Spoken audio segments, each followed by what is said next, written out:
السلام علیکم ورحمۃ اللہ وبرکاتہ۔ محترم ناظرین، محترم سامعین، آپ دیکھ رہے ہیں اسلامک معاشرہ یوٹیوب چینل۔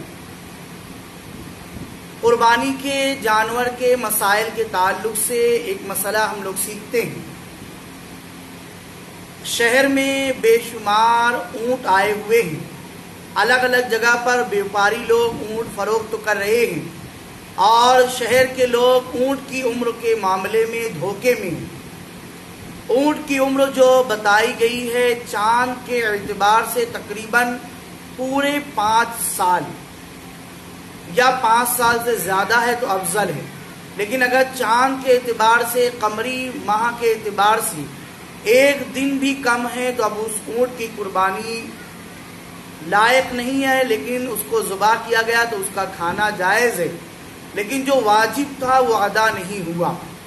اگر صاحب نصاب پھر بھی ہے، مالک نصاب پھر بھی ہے، تو اب اس پر دوسرے جانور کو قربان کرنا واجب ہی ہوگا۔ اور اگر قربانی کے ایام گزرنے کے بعد یہ مسئلہ اسے معلوم پڑا تو اتنی قیمت اسے غربا، فقراء، مساکین میں صدقہ کرنا واجب ہوگا۔ اب قربانی کا جو اونٹ ہے یا جو جانور اونٹ ہے، اس کی عمروں میں ہم دھوکہ کھا ہی رہے ہیں، تو اس کو ہم کیسے پہچانیں گے؟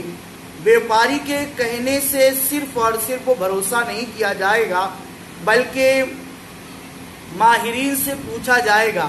لیکن پھر بھی اگر اس کے باوجود بھی دھوکے میں ہیں تو اب ایسے جانور کی قربانی ہی نہ کی جائے، بلکہ جو بقرہ ہے، بھینس ہے، بکری ہے، بھیڑ ہے، انہی جانوروں کی قربانی کی جائے جس میں دھوکہ نہیں ہوگا،